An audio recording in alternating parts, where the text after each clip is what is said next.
Let's head back to a sunny summer day in Jerome, Arizona, about a year ago. Henry Vincent has just wrapped up one of his daily talks at the Jerome State Historical Park. He sits down with me on a patio of a mansion-turned-museum with a spectacular view of the Verde Valley below us. This is the Douglas Mansion as we know it locally. It is an asset of the Arizona State Parks system. This building was built by rawhide Jimmy Douglas. It came into service about 1917, and rawhide Jimmy Douglas was one of the original organizers of Jerome's second most important mine. This mine is known as the United Verde Extension Copper Company. This massive home was built on a hilltop that, if you travel down hundreds of feet, resembles Swiss cheese. Right next to us is the headframe where a century ago, miners would travel down and pull minerals out of the ground, 12 hours a day, 6 days a week. The worldwide demand for copper and other precious metals coming out of the inventions of the Second Industrial Revolution created tremendous demand. And then I think if you couple that with, for example, rural electrification or World War I or World War II, where brass is copper plus zinc equals brass, and brass is what makes the bullets. That demand dwindled after those wars, leading to the closure of UVX in the 1950s. Between 1860 and 1960, in that 100-year period, Arizona produced in excess of half of the domestic production of copper. And again, embracing the Industrial Revolution or war efforts or rural electrification, that was a tremendous contribution that Arizona made to the betterment of America. Estimates say about $1 billion was pulled out of this mine alone in that time, and that's a figure that's not adjusted for inflation. Yeah, copper was probably, in terms of economic activity, I think it's probably the top of the heap of the 5 C's in terms of money anyway. And we didn't even mention the gold, silver, and other valuable minerals that came up too. The work that it took to get those minerals out of the ground is visible in the valley below, where a 20 million ton slag pile from the UVX smelter spilled into the Verde River and changed its path permanently. Though, in this case, those materials were inert and didn't pollute the river.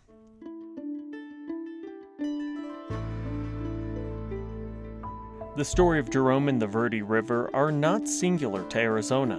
In fact, the guy who owned the UVX mine, rawhide Jimmy Douglas, owned mines elsewhere in the state. This is Tapped, a podcast about water. I'm Zach Ziegler. Mining was Arizona's first billion-dollar industry. It's been the economic backbone, so much that we put a prospector on the state seal. As we're re-examining those 5 C's of the state's economy, some issues are coming up about their use of water. So, where does that leave copper?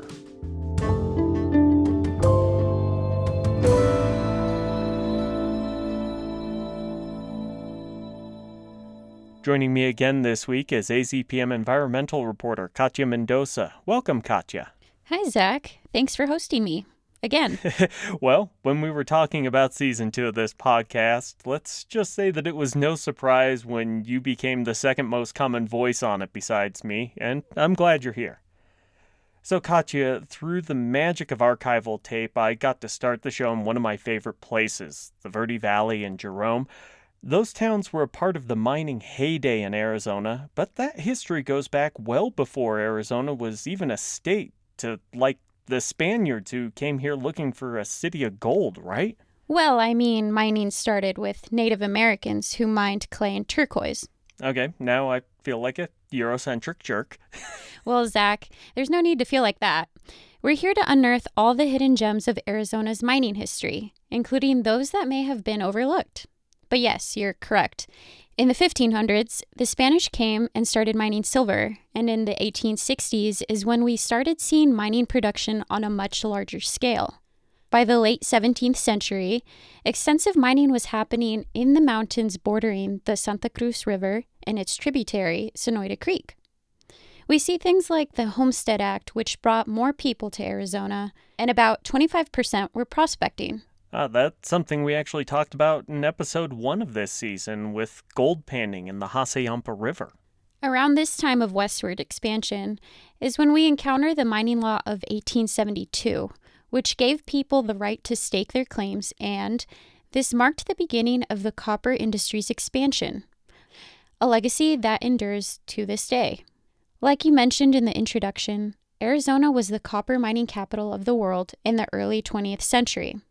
And even today, we still produce about 2/3 of the copper that comes from America. So with that being said, I'd like to take us on a little field trip. So we're going to be entering the Queen Mine Tour, the Queen Tunnel. It was driven in 1915. This part of the mine operated up until the middle 1940s. The rest of Bisbee shut down in 1975, the underground division, and the open pit mine shut down in 1974.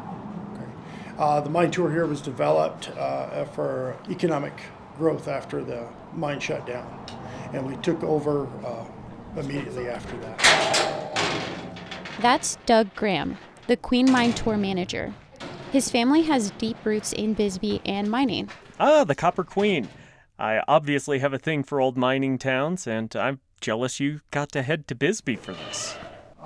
But most people don't realize we've also produced Arizona's largest amount of gold and Arizona's largest amount of silver. Mining in the 1850s stimulated growth in the Arizona Territory and in the early 1900s. The new state supported 445 active mines, 72 concentrating facilities, and 11 smelters with a gross value of nearly $67 million. So the Bureau of Labor Statistics inflation calculator only goes back to 1913. So that's what we'll use here. That would be more than $2 billion today. The story of Bisbee's Copper Queen mine began in the late 1870s when military officer Lieutenant Dunn, who was posted at the nearby Fort Huachuca, was on a scouting mission in the Mule Mountains. On a walk one evening after dinner, he spotted a strange rock. After confiding in a prospector by the name of George Warren, aka the guy on the seal of Arizona, the two struck up a partnership which inevitably disintegrated. Warren was in charge of locating claims and working the property, but found a new set of partners soon after. In 1880, copper production began, and the American mining company Phelps Dodge became a dominant force of the mining district. The Queen Mine in Bisbee is noted as a copper mine, and one that had produced about 1 billion pounds of copper. The ore was discovered back in 1877. It took a while for things to get together because at that time, Bisbee was in the middle of nowhere. Okay. And copper wasn't worth anything because it was just, this is before electricity really became commonplace. Now, what kind of happened in Bisbee, though, is everybody got stuck on that belief, the good stuff has to be deeper. And for about 20 years in Bisbee, that's what they did. They went deeper, thousands of feet below us, mining away. Doug says that at the turn of the century, somebody said, "Remember where we started? What's in the rest of that hill?" And so they started exploring, and one of the ore bodies that they found up in here was 1.2 million tons at 9%, which was considered a fantastic single ore body. We're going to go into one so you can get the size. The scale is of a 10,000 ton ore body. It looks big, but nothing compared to that. There were points in time that we were mining lead zinc. And we also mined manganese for just a short time during the World Wars. There was a high demand for manganese for the war effort. So that audio I played at the start came from an episode of our show, The Buzz, where we talked about a major labor dispute from around that time known as the Bisbee deportation, and the war effort was really a big deal then. Doug says metals are very important during the World Wars and that Bisbee ran out of miners during World War II because many of them were drafted, but they ended up drafting soldiers to go back and work in the mines. So the underground mines that I saw pictures of in Jerome were those stereotypical ones, the small tunnels with tracks for the cars. What was the case here in Bisbee? The Copper Queen mine was your typical mine, with train tracks and tunnels that serve as roads. There are about 43 different levels and over 2,200 miles of workings, as Doug mentioned. So copper isn't mined in the tunnels, but in large rooms called stopes. When it was mined, it left a room open that was roughly 2,000 feet long, 1,000 feet across, and spots reaches 500 feet tall. I asked Doug to explain to me what mining practices were back then and how they compare to modern times. He said it was a different world. The skill level of those miners was much, much higher because it's like when you're drilling rounds to blast, you have to have the skill to read the rock. That way you're drilling as few holes as possible and getting as much advance forward. Today it's going autonomous. Most modern mines are planning to be basically just have a few people on the surface and you watch it mine. And it makes sense. It does. Because mines are sandboxes, basically, and you control everybody who's in and out. So, it's a perfect place to have autonomous equipment. He said that mining is not the same as it was even in 2000, that environmental safety is just so different now, especially in terms of water conservation. When you're doing your mine plans, you're looking at reclamation of the mine site from the get-go. This is not just in the U.S. This is worldwide. This is happening. An interesting point that he made was that one of the best things to happen to mining was the internet. If you're a mining company and you do something bad, 5 minutes later, it's known across the world. What we're doing is we control the ventilation inside the mine, okay? And I don't want the air going out the door that we came in. I want the air pushed deeper into the mine. Yeah. Mines like stable environments. They don't like wet, dry, drying out and all that stuff because that causes your timber to rot. It causes your clays to dry out or swell. So for ground control and safety, it's just if you keep it consistent as you can, that's the cat's meow. That's what you want. Yeah. Now what we're going to do now is we're going to leave the tunnel. We're going to climb up 36 steps up into a stope, and this is one of those rooms that's been mined out. The stope that he took us to was a room that was once solid rock and filled with copper ore.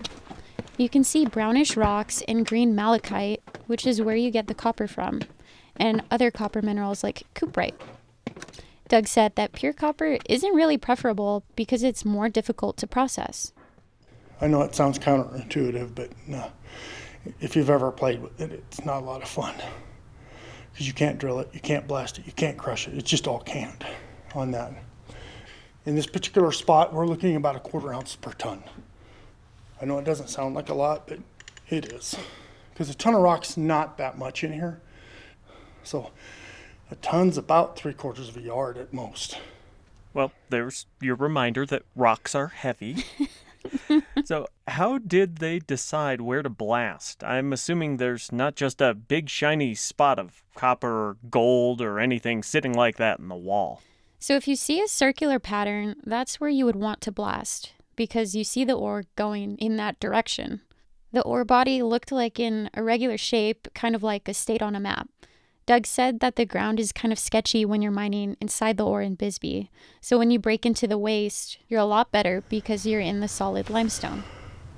Let's go to the boss's desk. Doug showed us something really unique. By the boss's desk was a fault, which looks like a knife blade has cut the rock, which has about 500 feet of displacement on it. You've got a plate getting subducted underneath the continental crust. And when it gets below us, it melts and magma comes up and forms a magma chamber. The magma cools. It forces, because the quartz and the feldspars crystallize out first, the hydrothermal water, sulfur, metals get pushed up to the top of the magma chamber. And pressure builds up, it explodes. It tries to make a volcano, stratovolcano. Sometimes they go all the way to the surface and make a stratovolcano. Sometimes they just come up and just penetrate the rock and stop. There's not enough energy. Okay. In there, it's weird. Bisbee didn't realize we had a stratovolcano here until 2005. Okay, there's a term I wasn't expecting to hear on this trip. A stratovolcano is like the steep, jagged mountain volcanoes, like Mount Rainier in Washington or Mount Fuji in Japan. That's some serious geologic activity going on. I know, right? Despite all of the geologists that had been in and out of the mine working in Bisbee over the years. To really check out the color-coded geology, Doug turned on a UV light and told us to turn our flashlights off, and we saw... So red, that's going to be hot, right? So that's your hydrothermal calcite coming up, deposited. This stuff is running in the 174 degrees Celsius range, okay, in the temperature. You see the green? This is post-mining calcite. And what it is, I don't know if you guys can hear behind me, there's drips of water. The rainwater on the surface is, making its way through the rock up along the fault line, dissolves part of the limestone and puts it into solution. And when it comes into the tunnel here, it degasses and then it precipitates this post-mining calcite. And that's the pretty green stuff. And something also interesting is the blue-white fluorescence there. It's hydrozincite. And what it tells us that up along this fault, there's a zinc ore body, and the zinc's getting mobilized and leaching down into the tunnel here and precipitating out. In spots, you can actually tell the pressure that the solution is coming up as. Everybody knows what fracking is. It actually fracks the ground. It just shatters it because of the pressures down below. Now, we're used to hearing about fracking as something people do to break up rocks to get to oil and natural gas. This sounds like it's happening naturally in the mine. Yep, you got it. The way Doug describes it, where the ground is broken up by high-pressure solutions coming up as opposed to when humans do it and send the solutions down. It looks like someone painted glow-in-the-dark paint. It was so cool. I'm guessing there's a Bisbee hippie or two that would really enjoy the trip you were on. Right. Now, the deeper we got into the mine, the more humid it became. It also smelled different as we hit colder air, which created a bit of an inversion. Doug said sometimes you can even see clouds forming down in the mine. Okay, this is all really cool and pretty fun to geek out on, but this is a podcast about water. We've heard mention of water as it occurs in the mine. Let's get back on track a little. How does mining affect water here? Oh, right. That's right. Water. Bisbee had trouble with water because of the lack of. It took them a long time to have enough water to feed the smelter. So they took advantage of that water that we've been talking about. So all the drips of water that from the rain start collecting in them.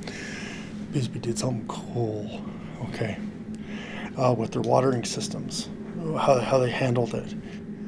Even from up in here, the water actually would go all the way over to the junction, which is across the pit from us, and they would pump all their water. So all the mines would actually try to deliver their water to the junction, which is really, really cool.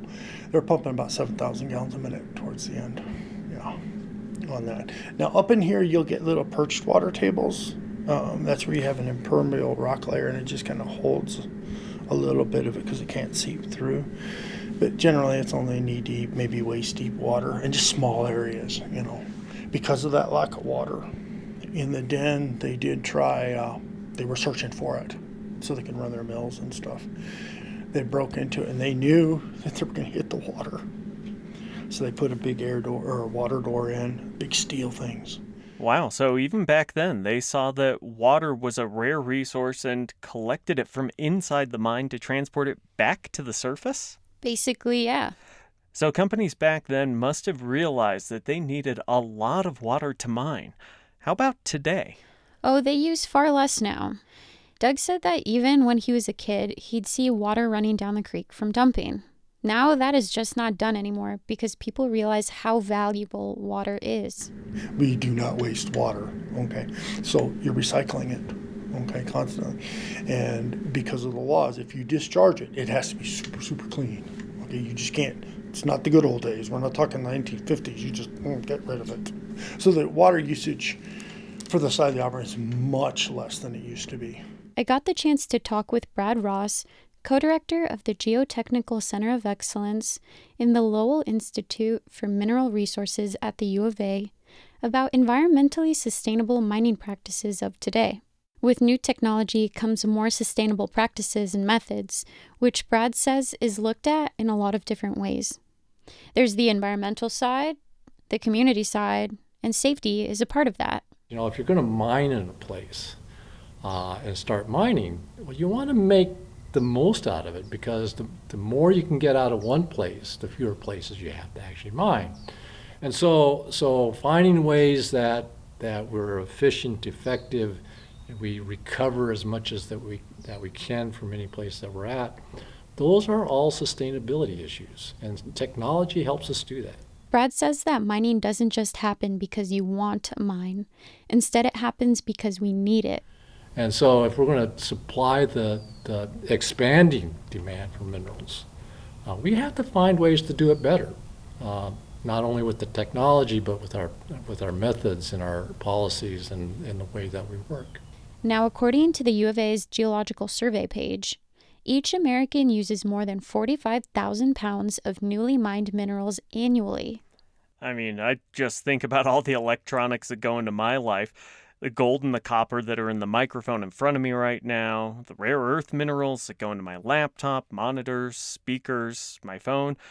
We haven't even gotten into my car or my house yet. I know, and we really don't even think about those things. And think about a road. Something like that can require hundreds of thousands of tons of materials. If it's the interstate, then millions of tons of sand and gravel. The 1950s to today, our world, we consume 10 times as much copper, just copper. And we do that because there's 3 times as many people in the world today as when I was born. Brad said our society has different expectations and mining has to adjust. So how do we get smarter about mining with the environment in mind, particularly, for the sake of this show, mining in a water-wise way? Well, let's go to what was sort of the catalyst or inspiration for this episode, the exploratory mining that's going on in the Patagonia Mountains here in southern Arizona.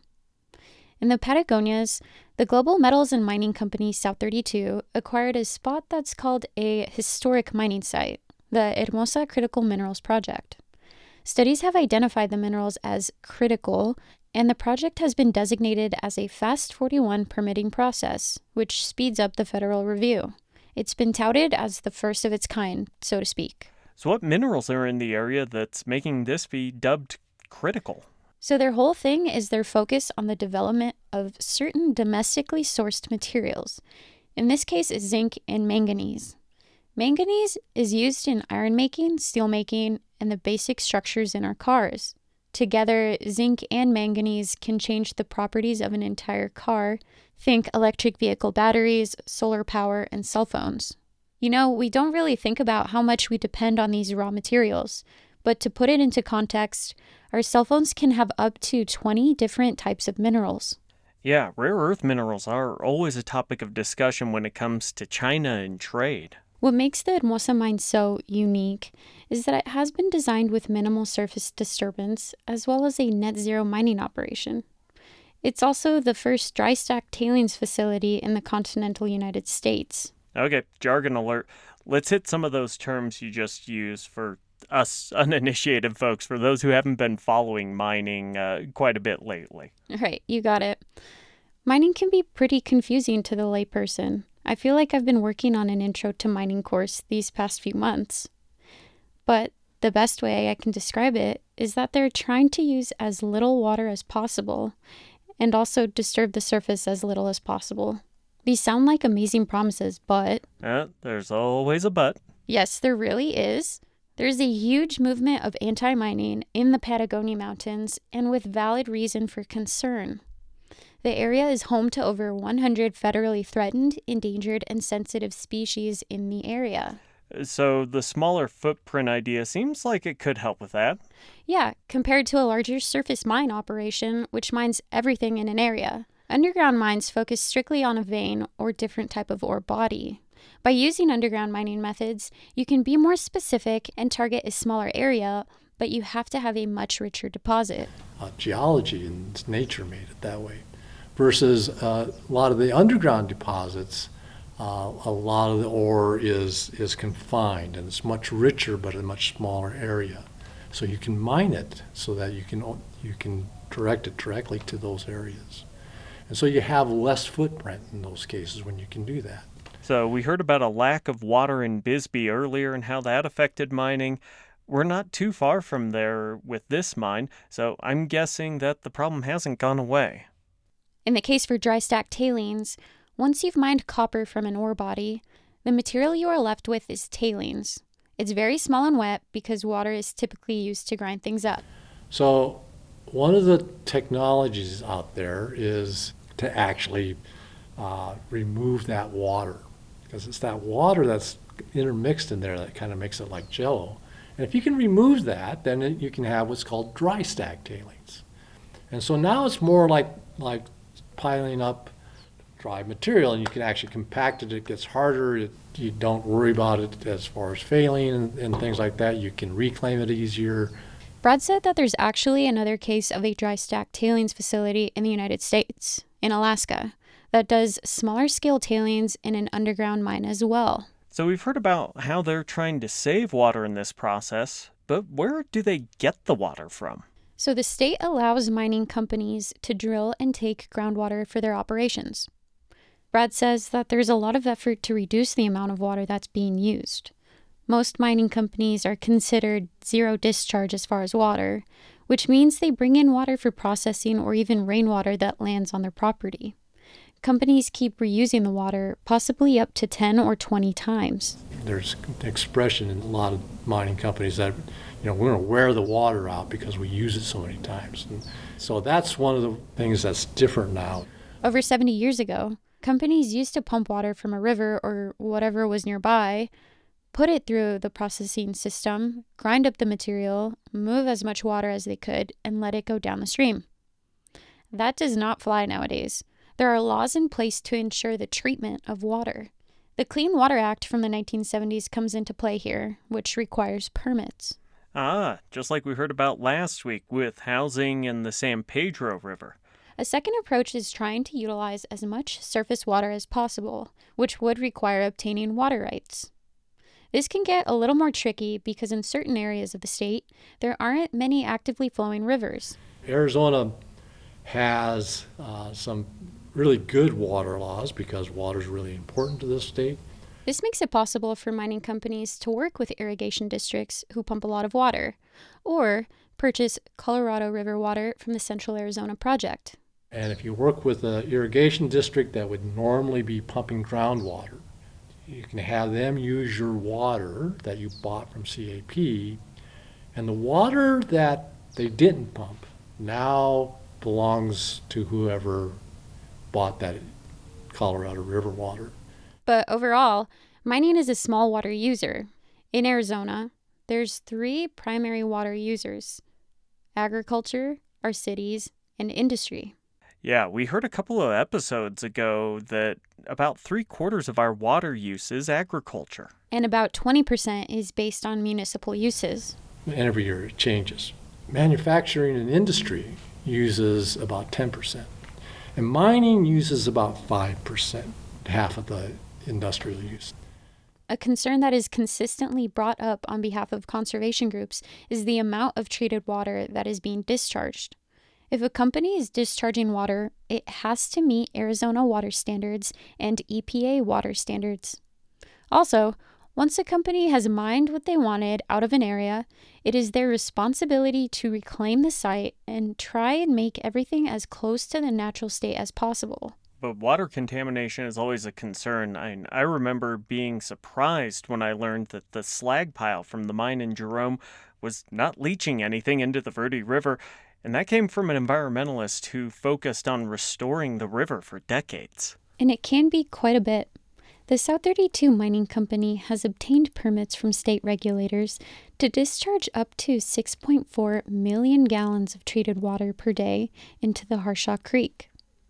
The average discharge rate is anticipated to be about 3/4 of that if they discharge around the clock, but the upper limit would reach that amount.